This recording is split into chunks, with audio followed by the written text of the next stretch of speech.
Good afternoon. Welcome to our afternoon presentation from In Alliance, an In Training webinar entitled Keep 'em Coming Back, a youth entrepreneurship program designed to assist communities in rural areas in encouraging a youth entrepreneurship ethic and system within their organizations. Today's housekeeping will take place by a presentation or a request that your questions be held until the end of the webinar. If you have questions or would like to interact with me during the webinar, just simply raise your hand at any point. That is done by just asking questions, and I will realize that you have a question, and I will, if you type it in, I will answer it then, or more likely I will answer it at the end of the webinar. The contact for me, Todd, Tracy, is my phone number and email are here in front of you. They will also be for you at the end of the presentation in case you'd like to contact me past this presentation. You will also, for taking this webinar, you will be emailed a link where this to a YouTube video where this webinar can be accessed at any time for your convenience. In Training webinars are designed by In Alliance. They are to be educational sessions covering a wide range of topics from youth entrepreneurship to historic tax credits. All of our webinars are free of attend. They typically are 30 minutes in length that we allow up to 15 minutes for questions and answers. All of our webinars will start at 1:30 p.m. Central Standard Time. For more information on our upcoming webinars, please check at inalliance.biz and click on the In Training tab. At that tab, you can also see our past webinars and view videos on YouTube of other topics involved with rural community development. Over the next few weeks, we will be designing other webinars and putting links to those up on our website at this tab, so please check back often. Youth entrepreneurship is something that we've focused on this year in a variety of webinar topics. We've talked earlier about identifying a youth that would make an entrepreneur in later life. And we talked about making space available for them in your rural community. This webinar is going to focus specifically on how to keep young entrepreneur-minded individuals involved with any youth programming that you might be hosting in your downtown, as well as give you some ideas of what those programmings can be.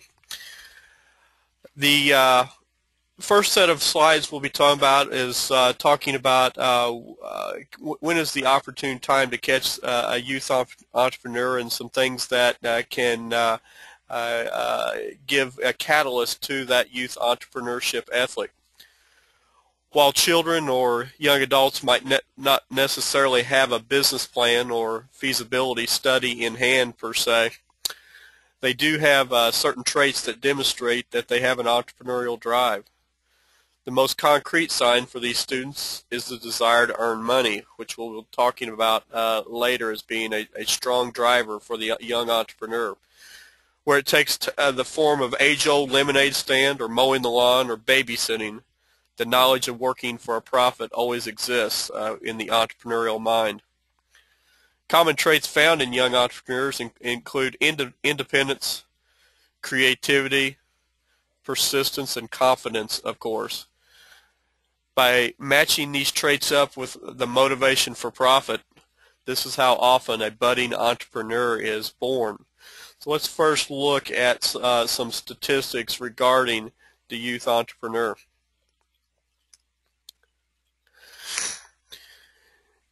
Youth entrepreneurship, we know that over time kids lose their interest.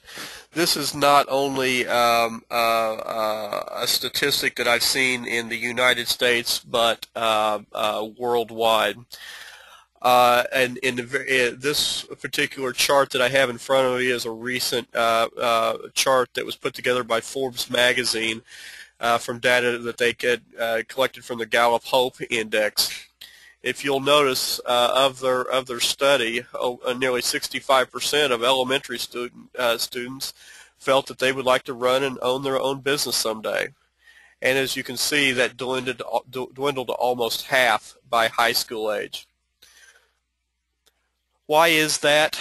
It tends to be a lot of times that the younger you are, the closer you are in the dreaming state, the more that you feel that you are invincible, the more that you feel like you can do anything, as your parents and teachers and mentors and everyone around you has been instructing you. You don't realize barriers. The older you get, you can see that these barriers tend to creep in, and you tend to doubt yourself and your abilities to take risk. If I were to extend this chart out, if this got into someone in their 30s or 40s and they have not yet started a business, this chart is down to less than 5% believe that they can start a business even at that age. So as you can see, over time is something that does not benefit us when we're trying to engage the entrepreneurial mind. Let's talk about where some of these entrepreneurial interests come from. From one aspect quite frankly, it's just in their DNA. A lot of times a youth that sees themselves as being a self-starter and operating their own business had parents that did so. They challenged them in ways to be a self-starter and to be a leader. A lot of times, if a child was able to see their mother or father actually engage in a business concept and they were able to exit out of it successfully, they can see they were able to grow up in the complete cycle of the business ownership and see that there is light at the end of the tunnel.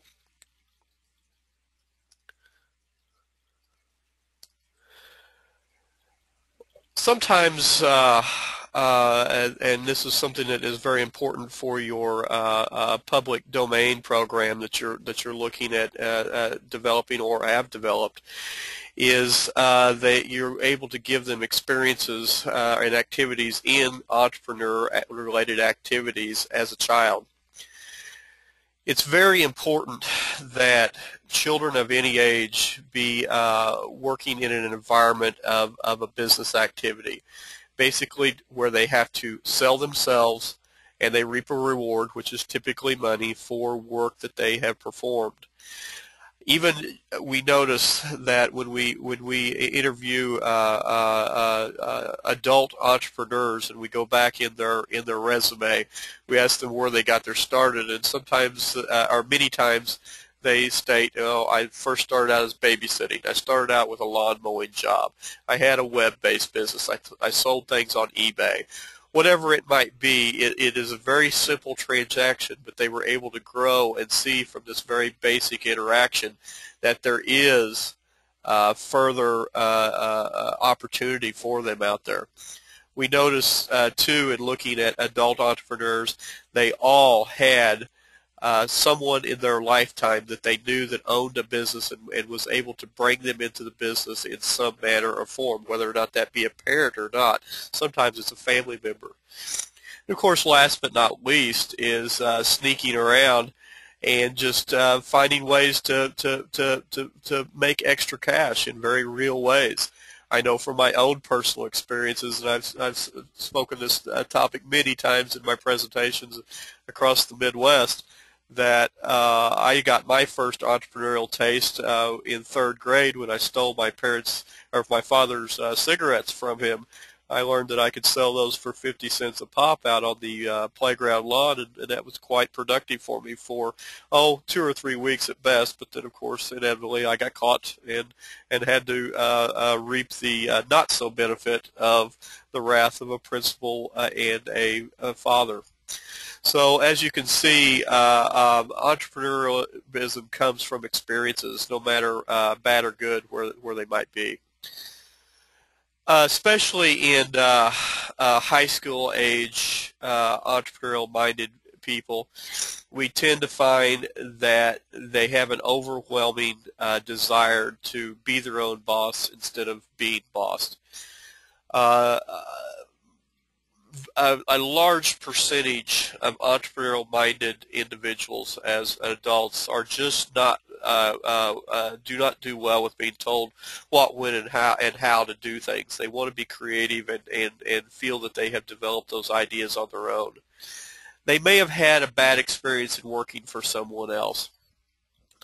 I know that in a recent entrepreneurial conference that I was a part of, I sat with a panel of experts, and all of them were like myself, had started business at some point or another in their lives.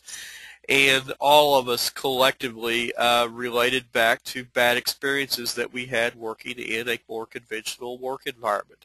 And that tends to be the driving force in some for pursuing their entrepreneurial interest. And last but not least, just as it relates to the other topics, just asking for permission to do things is simply not an option. They want to move forward in their own driving way.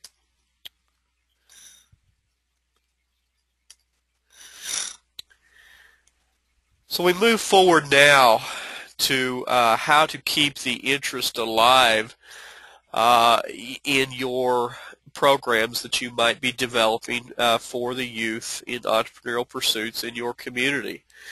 What you have to present continuously in this environment is that entrepreneurism rocks, and then you have to ask yourself, do you? Children have short attention spans, and one thing that I will challenge you with is that something that you may need to notice, that you will notice if you do this for very long, is that you will notice that entrepreneurial-minded individuals tend to have even less of a shorter span, especially in the under 21 years of age. So, in other words, you have to stay with them constantly and keep your programs invigorating and, of course, giving them value. First and foremost, a successful entrepreneur program, if you want to make it sustainable, more than just giving a workshop, more than just having something annual for your community's youth to participate in, if you truly want it to be a sustainable program to where that you can point back in 3, 5, 10, 15, 20 years and say, hey, we were the catalyst in getting these youth entrepreneurs launched into their own business someday. It is very important that you show them the money from the very get-go. At all ages, we find that children find value in $1. They many youth, of course, see the value of the dollar and what that it will buy them directly. An entrepreneur sees this also, but they also see the value in gaining more dollars, and they see that they might have the ability to take this on their own. So it's very important that we don't talk in theory and we don't talk in this is the possibility, but we make it very real and put dollars in their pockets. So when you're looking at programs to develop, make sure that there is cash, either cash prizes, cash awards, or what I like to see is actually cash profits from an ongoing entrepreneur program, giving them real life experiences. As we've talked about in other webinars, and of course our next webinar in 2 weeks is going to be talking specifically about the role of a mentor in the youth entrepreneurship program. It's very important that you have a series of mentors that are very charismatic and empathetic to children. You will find those within your community.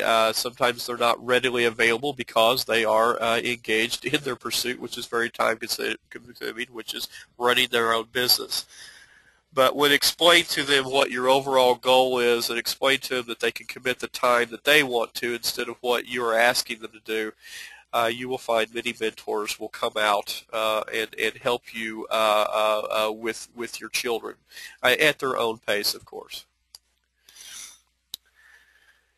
need to make sure that if you want to keep kids engaged, as we open up the slide with and say show them the money, you want to give them as many leadership roles as you can in making decisions regarding cash. You have a variety of organizations around your town. Your organization may be one. There are other types of organizations that you might not be aware of, and of course what we're hoping to encourage you to do is create a youth organization to where that you do actually start a business that the members of that organization can share in the profits of that business and grow.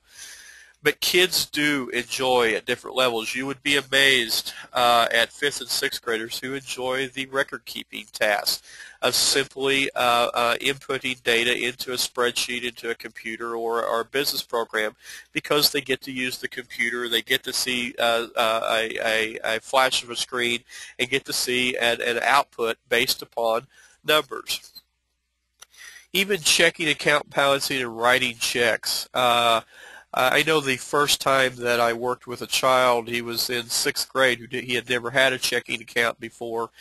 And of course, he hadn't really commanded his signature very well either. But in a business that I worked with him on, I worked with the bank. We opened up a checking account with him.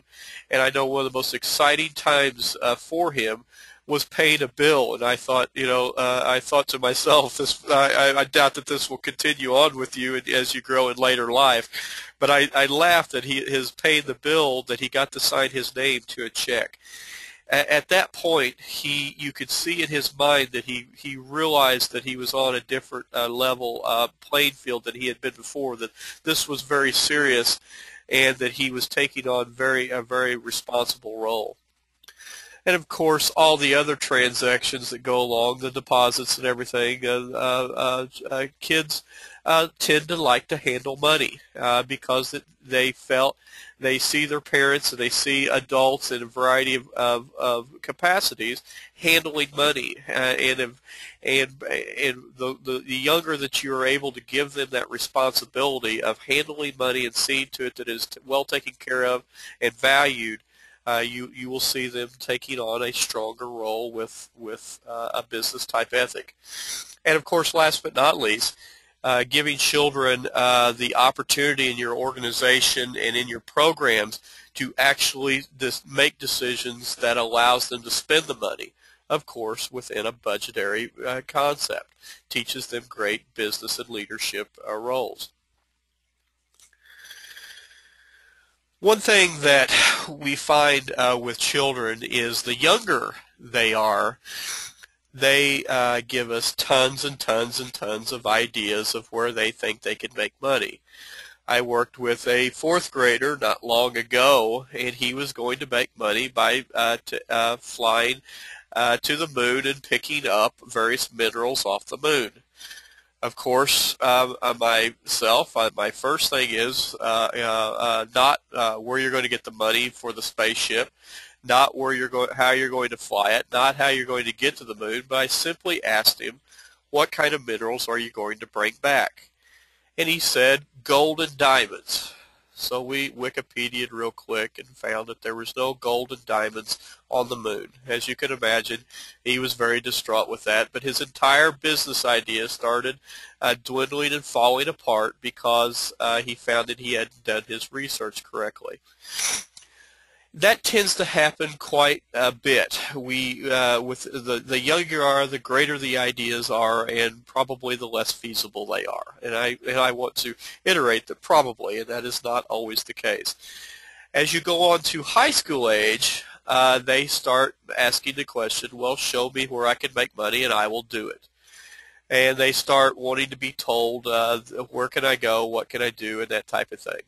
So this is very important from both ages of groups, whether they be elementary or whether they be in a high school age eras, that you start throwing out tons and tons of ideas. This can come from mentors, this can come from other programming, come from your organization, but just every little aspect of where somebody could make money. In a town not too far from me, living in rural southern Illinois, I know a group of kids who this time of year go around to all of the houses in their neighborhood, and they get paid to pick dandelions. They get anywhere from a nickel, a penny to a nickel to a dime, and some very charismatic young kids are getting a quarter, but that oftentimes is picking dandelions out of their grandmother's front yard.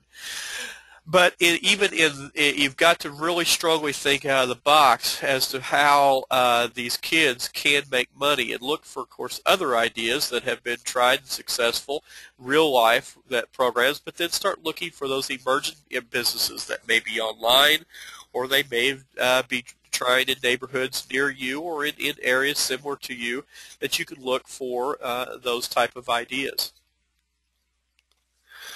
Of course, hosting the entrepreneurial clubs is very important. You want a place where kids have access to, that they don't have to have adult supervision necessarily, but though definitely a place that they can be safe in to discuss their ideas. One thing that I like is taking a downtown building. We talked about this in the last webinar. Taking a downtown building that has been vacant, working with the building owner, and perhaps even putting a keypad entry on the front of it with a secure code where kids can come and go as they please, and they can start developing their relationships and start developing their cliques per se, because it happens in the entrepreneur aspect as much as it does on the cheerleading squad. That it's very important that they start developing their cliques, but seeing how those cliques can work together in a team-type situation. A way to keep kids coming back to your program and keeping them very much involved is to involve as much of your programming in game-type situation. Whether you're familiar with it or not, there's many video games out there that revolve around the concept of entrepreneurism. For instance, I've got Sims 2 up here. There's the Lemonade Tycoon, Hotel Giant. There's actually a bunch more out there that actually entrepreneurial-minded individuals have made video games for entrepreneurial-minded individuals. Some are quite simple, but if you take in the Sims application, they're quite complex. You can actually host video gaming championships, and it brings in not only the entrepreneurial-minded individual, but it also brings in other individuals from your community, from your youth group, that tend to feel like they have something to lend because they may be video gamers. And of course, other real-life games are very important too. Having your club, your youth entrepreneurship club, divided up into groups and seeing who can sell the most of an item. Those are very good for youth age. What I encourage you to do on high school age or above is start making them more profit-based, so that they understand the balance sheet a little bit better than they would have just intuitively. It's very important that you host ongoing programs. I put a very strong statement in this a slide here that a community-based program should offer a weekly structured program, but of course giving kids access to unstructured programs almost daily. And then, like I said, that can be the resource center, or access to mentors, or access to online programming or games, or whatever that you might have as a part of your entire curriculum and resource there. But whenever you're going to be bringing programs to a weekly, there's no one organization that I know, especially a nonprofit organization, that has the ability to dedicate that much time to this particular aspect. So it's very important that you start looking at developing relationships with multiple organizations. We find that it's very good for nonprofit organizations. It tends to be a good ground to cross over, especially if there might be a little competition among organizations between your community. We oftentimes see things like chambers of commerce, main streets, having similar type goals and functions, and there tends to be an overlap of service there. But we find that if you start looking at the overall development of the entrepreneurial-minded individual, especially for the future of the community as being an asset and a resource to the future sustainability for a community, that a chamber will pick up some of the programming, a Main Street will pick up some of the programming, of course your church and schools will get involved, to where that if you look at as many organizations as you possibly can, you can look around your community and there's something going on weekly that is helping youth entrepreneurs develop. And don't forget, it doesn't always have to be about business, and quite frankly it shouldn't be. All types of programming that help youth be self-starters creates great leaders, and then once you have leaders, then you have entrepreneurial-minded individuals that are able to grow with their ideas. Last but not least, it's very important that your organization, as you look for ways of keeping your kids interested in entrepreneur-related activities, that you yourself be a champion.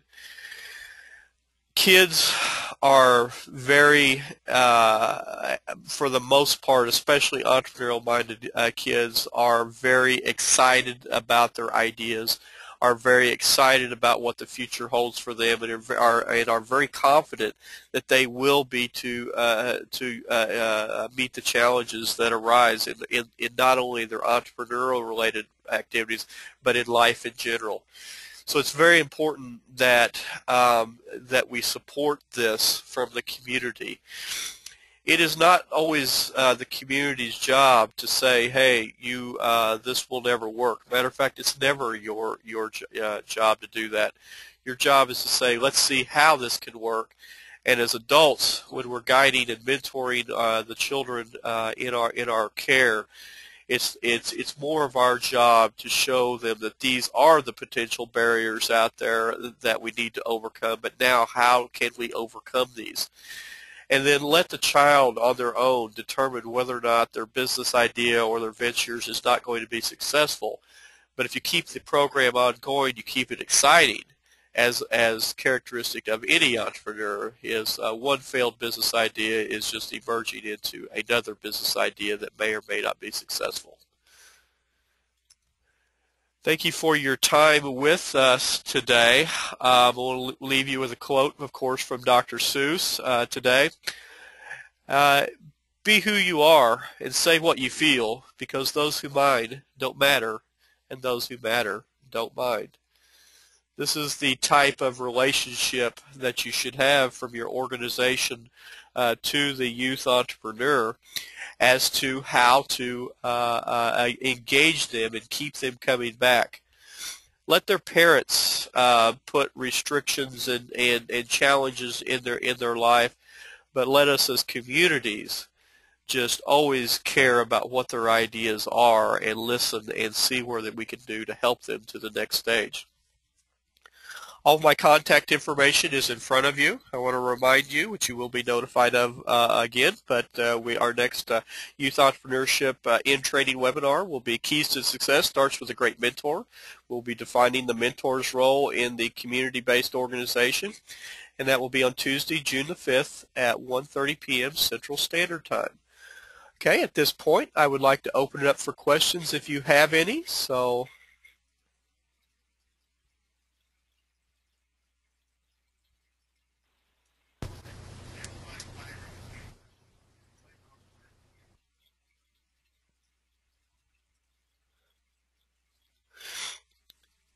If you would like to speak directly, just raise your hand. I will put you on speakerphone and you can talk to me directly.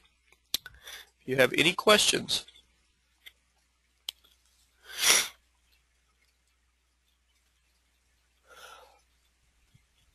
Okay. Thank you for your time today. I hope that you will visit with us again on June the 5th. In between then, if you have my contact information, feel free to contact me anytime to discuss youth entrepreneurship program or community-based development programs for your rural community. Have a great day, and thanks for stopping by.